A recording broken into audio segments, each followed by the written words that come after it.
Un bon combat entre deux élites d'arts martiaux est déjà un kiff pour un passionné de sport. Les styles de combattants, les guerres psychologiques, les stratégies et les retournements de situation. C'est encore mieux quand on comprend ce qui se passe derrière les coulisses. Mais cela n'est pas toujours évident. La communauté de combat a développé des termes techniques qui peuvent être pas mal déroutants pour un nouveau fan. Underdog once again.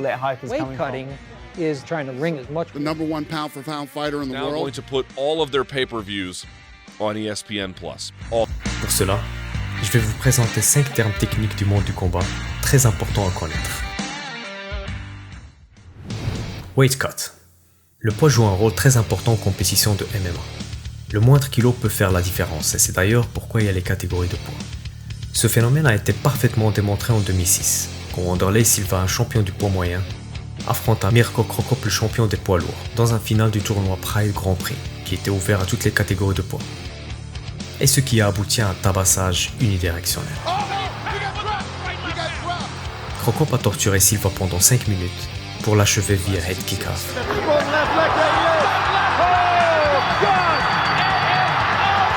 Pour avoir un avantage, la plupart des combattants utilisent des techniques de déshydratation pour perdre quelques kilos avant le jour de la pesée, et puis les récupérer le jour du combat. Ça s'appelle weight cut, ou coupe de poids. Une pratique autorisée, mais qui peut être très dangereuse.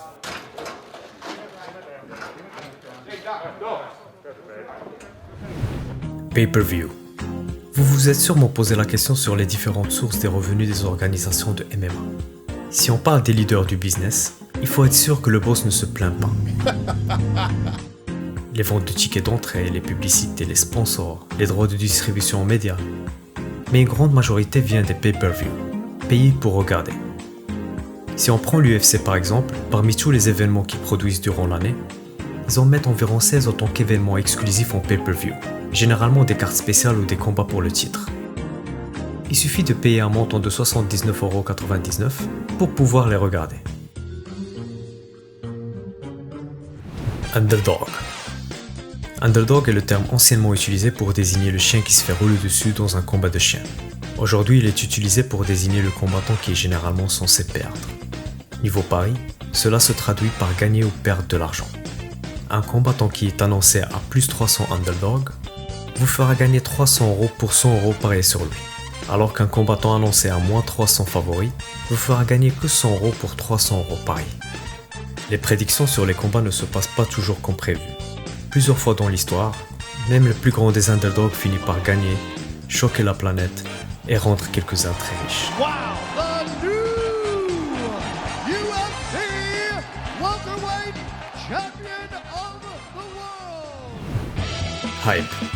Quand un athlète débarque dans une organisation et décroche quelques victoires spectaculaires et consécutives, un espoir commence à se construire autour de lui, et qui peut être parfois un peu excessif. Ce qu'on appelle hype, souvent manifesté par Joe Rogan qui dit best fighter that has ever accomplished fighter, greatest cards in the history of the sport. Just an epic, outstanding card, beautiful and poetic way possible, with fans' dream evening and a culminating war of mixed martial arts history. And the plus le combattant enchaîne les victoires, et plus le hype grandit. On le compare souvent à un train, mais le jour où cet athlète affronte de la haute compétition et perd, on dit que le train de hype est sorti des rails.